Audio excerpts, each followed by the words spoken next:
Sherry's salary? Or does that just go to what?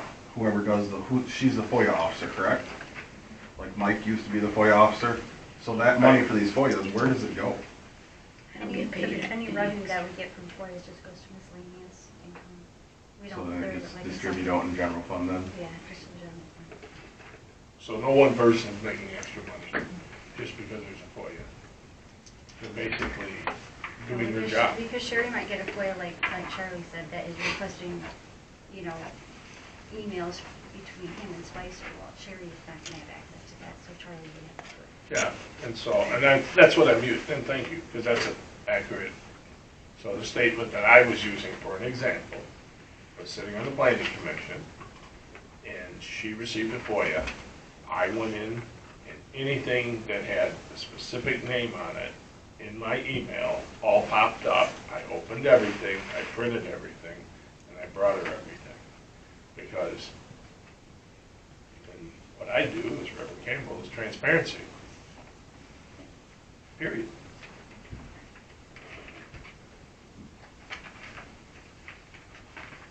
So, I don't know. I think the contract issue would probably be to look at. I've never seen it. I've been here almost 4 years. I remember when Sternberger was hired. I do remember that because that was during the windmill, or right after, during the windmill debacle, we'll call it. And there's a proposal letter in there. Yeah. So why wasn't that provided then? If it's just the contract agreement that was asked for, I mean, that's public information. I would think if we provided what we know we have, if that's I know it's in our file, because we have rooms full of paper. So, So why, I guess that would be the question, why wasn't it provided? Because that would have been a pretty easy fix. I mean, 1 through 3, maybe are a few extra hoops to jump through, but number 4, a copy of the contractual agreement, that's pretty straightforward. Why wasn't it provided?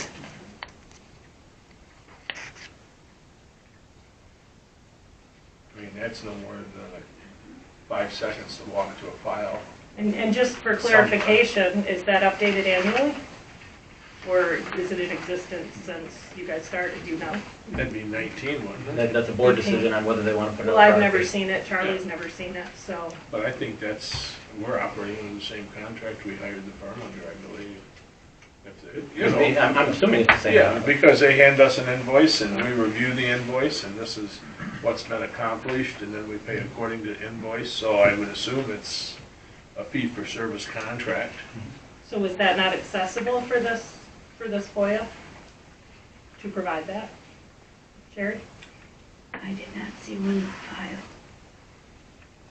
But we would be required to have a retainer agreement anytime we engaged in any type of court action, right? We'd have to provide that? No? No, and then again, it's not a retainer agreement, it's just a fee for service. Retainer is where we Okay. take money and we keep money on deposit, we don't do that. Okay, so that would never be required by the court to show that there's a contractual agreement between our township and your firm? Not unless it was a debt collection issue. I'm told that if the documents do not exist here in the office for a FOIA, they are not, I do not have to create them. Well, you don't have to create new Well- documents, but there are record Or in- retention schedules that everybody that works in this office Well, should be yeah, aware but of. you're talking phone conversations, whatnot. Those are not documents that are kept here in the office. I cannot produce those if they are not kept in the office or if they are not on microfilm. Well, it seems like a slippery slope, because if the law says, and I believe it's included right here, that text, SMS, and instant messages are likely subject to Michigan's FOIA based on the precedent set by the Wayne County Circuit Court, which issued an order in a FOIA request requiring a third-party service provider to furnish the text messages that led to the eventual resignation and conviction specific to Kwame Kilpatrick. This includes screenshots. It also says that you can do a print to file and that you can look at your phone company accounts. So I know how simple it is. I've been told, right? And when another constituent asked for it, I mean, everybody was, giddy excited to get their hands on cell phones. And a couple people were just as excited to turn theirs over. But yet, when we get this FOIA request, that's not happening. So why is it so distinctly different when it was including our emails, but now all of a sudden everything's attorney-client privilege? I don't think what's being asked here technically is attorney-client privilege. We have a couple issues. One, Kwame Kilpatrick, that wasn't his attorney. We've got some people in the audience today that I know deals with attorneys on almost daily basis. The big difference is that the confidentiality is owned by the client. So it's completely different. As far as the assertion that attorney-client privilege must be physically there, I know people have conversations with attorneys all the time, and I'm pretty sure they don't pull out a label maker and put attorney-client privilege. Because if that was the case, there'd be a lot of upset people on there. But there would be no text for number 2 and number 3. It's just times and dates of texts and phone calls. That's not even asking for the content. Now, number 1 asks for the content. Screenshot. No, it says text messages is number 1. See- Number 2 is times and dates of text message and phone calls. And then it says times and dates of emails. It doesn't ask for the body. It's not asking for content. It's asking for how much communication is taking On place. number 3, at the end, it says, does not need to be the emails themselves, just screenshots of the contact But- made but we- of the above individual. See, we could have provided, and someone's welcome to correct me. A log. See, this is my business log. Every time there's a line, that's a secondary contact in that same day. It's dated, it's timed. Saginaw County calls it the Bible. Because if I was at a crime scene, it's all documented, and it's in the Bible. That's what they call it. And when I was at the churches, we always kept what we called the Bible. Somehow, I have a feeling we don't have, whatever you want to call that book, there's a place that call it the tablet where I manage construction projects. Somehow, there's got to be some kind of a document that says Spicer called on this day at this time. I think that's almost what's this line here. We're not saying we don't need to know what Justin talked about, according to what this says. It said a date and a time. First line says text messages between. And if that was then at that point you'd have to, Well, I depending on exactly what was, you'd have to redact it anyway. So in that regard, but I think if we sat down and we provided with what the agreement was, the fee for service agreement, I believe we would actually show some good faith.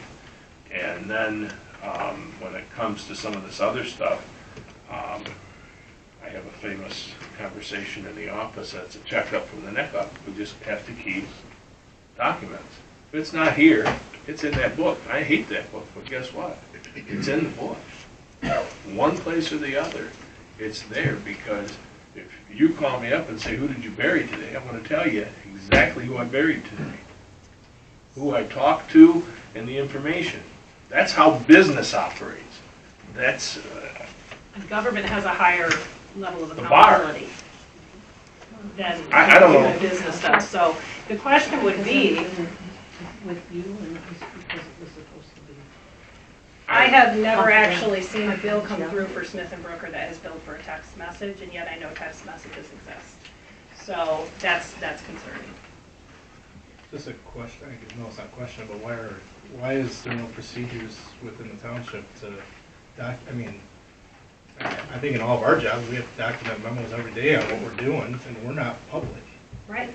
Lack So I of guess- transparency and I'm accountability. confused. well, I'm not going to do this for you, I'm just Yeah. observing. no. We're moving forward, trying to fix the sins of the past. That's what I'm going to call it. Okay. Pick whatever word you want. I don't know everything that happened in the past. I don't think any of us ever will, because there's 18 boxes, nobody knows where in God's green earth they are. We have a flash drive, and we must believe that they put everything on that flash drive. And in frankness, life is fast. So when it comes to the text messages, God only knows. But we have to come up with some way so that when this happens, this doesn't repeat. This is the second, third, fourth FOIA appeal that we've had, only because of what's existed in the past. And really, you know what? Everybody, I basically follow the rules of what I use in my job, okay? But everybody's job's different. And the rules that were in the office, they're different. But the state laws do exist that have requirements for records retention for every local unit of government that specifically references a lot of the stuff that's coming up. It seems like there's a lot of private text messages going on from what I'm observing here. That's kind of, as a taxpayer, that's very concerning. Well, I'll have to ask this question. If nobody else wants to ask it, I will. Because all of these requests were between Justin and one other elected official or those. regarding to litigation, possible But, I mean- litigation. Let's That's, let it finish. Let's- So I was under the assumption, I honestly did not do this one, but if I saw it, I would say, well, under attorney client privilege, we can't say any of this stuff. I mean, that's what we were told, that's what we've talked about even in other meetings, that this was confidential, except for number 4. I will agree that there's no reason why we couldn't have gotten number 4. Yeah. But the 1, 2, and confidentiality 3. is content, okay? Well, The we have- content, not the amount of contacts. And that's where the question comes in. You know, if you're looking for a list of how many text messages are routinely being exchanged between legal counsel and elected officials, that's not giving me content. That's not betraying any kind of privilege. That's just saying, on this day, there was 15 text messages exchanged between the attorney and the supervisor. That's what it's telling me. That's an easy log to get. The emails are an easy log to get. We don't have to reveal confidential information to actually give a log of how much communication is taking place. And communication should not be taking place if it is not billable communication. So number 1 and number 3 is actually asking for the content, Number 1 is, and so is number 3. So number Because 1, it wants screenshots. no, you can give screenshots of the contact. On this date, at this time, this person sent an email to this person, here's who was copied on it. You can just give that piece. You don't have to give the body. You don't have to give the body at all, and that's all it's asking for. It doesn't say anything about the body. This does not need to be the emails themselves, just the screenshots of the contact made of the above individuals or entities. It says very clearly, it's just looking for the proof of contact, not the content.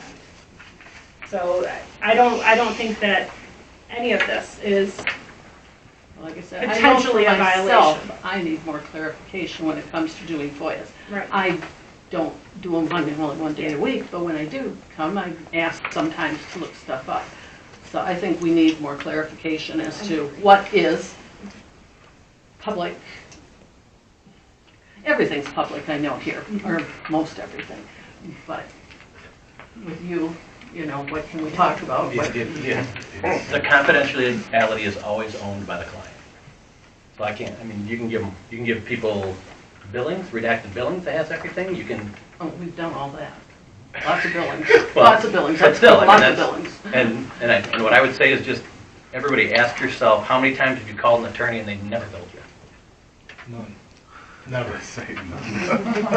I don't need to work for free, so. Good Well, point. but then there shouldn't be that many text messages because they haven't been on an invoice. Well, it sounds like you as a board need to make a policy, no text messaging, period, for township business.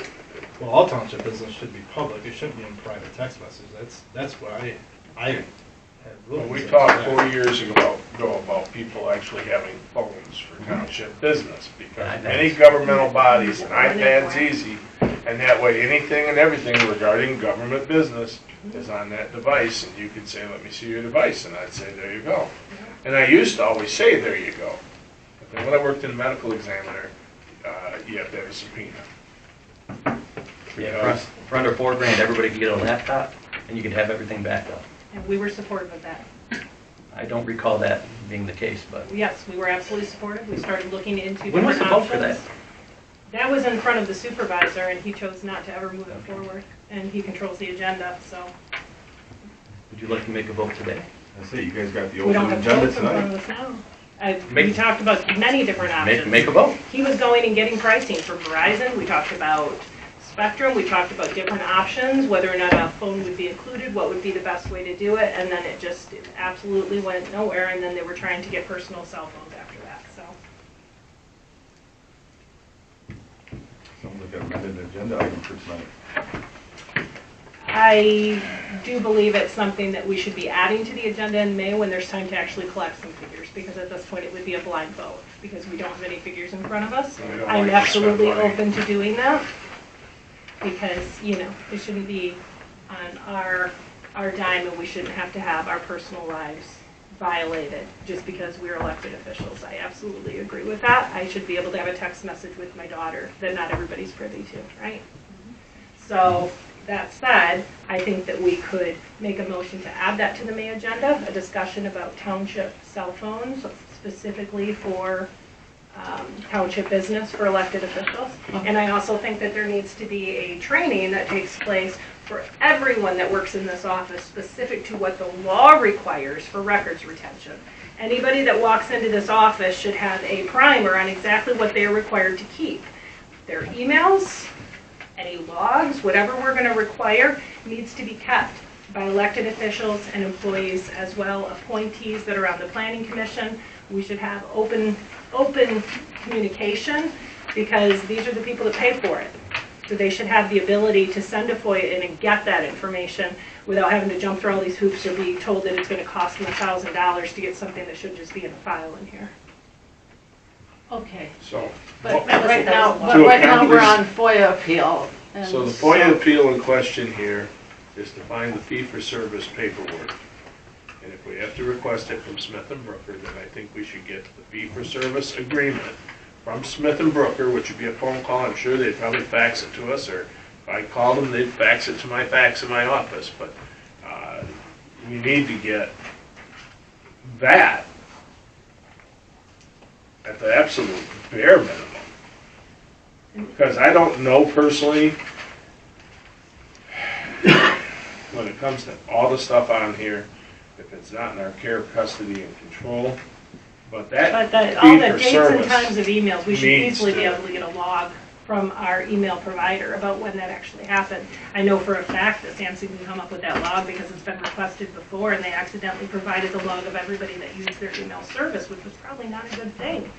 So they absolutely can provide a log of those exchanges, and I'm sure that would fall under the $1,000 that was quoted. Secondly, again, it'd be easy to do a log of message exchanges that took place on personal devices without revealing anything that was privileged whatsoever. The text messages between, that's a little bit more of an undertaking. Again, these are pretty simple exchanges. I think that should at least be explored. My concern is that if somebody puts in a FOIA like this, just because it's viewed as being complicated or a complex FOIA, doesn't mean that the answer is automatically no. We have a greater level of responsibility to the taxpayers than just to say, no, and here's your big bill if you want it. That shouldn't be how we handle FOIAs. That it should not be that way. And there's another one coming that's an even higher ticket on it, so. And so for this one, I don't think that we have provided the information that we legitimately should have provided. So As of yet. number one, contact SAMHSA and ask SAMHSA. That is not here. It does have to be provided. It does have to be found out through the phone providers and that type of thing. Even though the information is not here in the building, then they're asking me to create it. I'm asking you to get it. See, I think the problem is in the electronic age, very little information is being kept in this building between SAMHSA, Grid4, you name it. I mean, I remember looking at a bill and it talked about someone checking my email. someone that was not me. Which last time I knew is highly illegal. And we even paid them to use township money to do that. So, the moral of the story is, ask SAMHSA for email traffic. Because if we can pay for it between me sending an email, we can sure as hell pay for it for this purpose and nothing less. So I would track the email, I would ask for, and I would ask for the fee for service is what it would be called. Contract from Smith & Brooker. I'm sorry, I can't go further with other items that I don't have absolute knowledge of, nor do I have the ability to compel someone. I would, because that wasn't technically a motion, I would make a motion that out of the 4 items on this FOIA, number 4 should be provided. And frankly, given our purchasing policy that we had approved, that contract should be under review anyway. All contracts should be reviewed after a few years. If that's the same contract we originally had from 2018, then that contract should be under review and we should be bidding that out.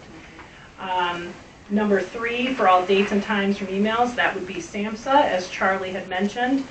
Number 2, for all times and dates of text messages, I think that that would be a pretty simple production from elected officials that could identify those contacts on their personal cell phone. And for number 1, I think that we should be revisiting that. I think we should get some additional information to see whether or not those text messages are actually privileged. And we should revisit that at the May board meeting. So I would say we should be producing 2, 3, and 4 and revisit number 1. That's my motion.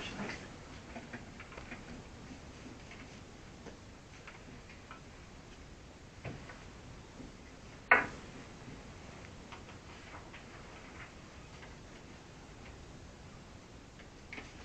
I have a second?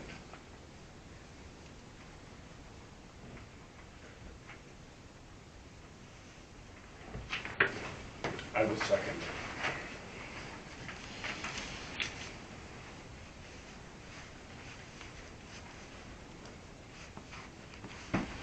Do you want a roll call? Yep.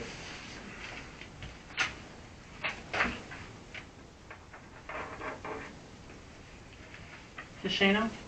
Yes. Campbell? Yes. Cruz? Yes. Class? Yes.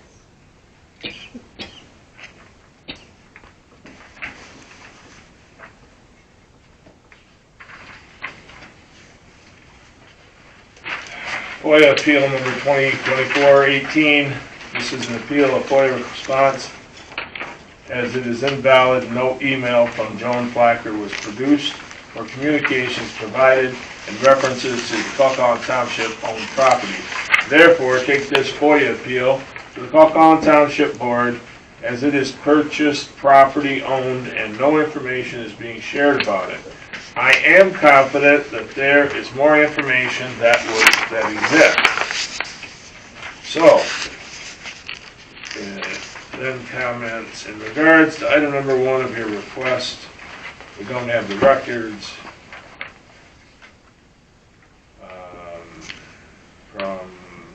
we are ready to extend the response time, so there was an extension, and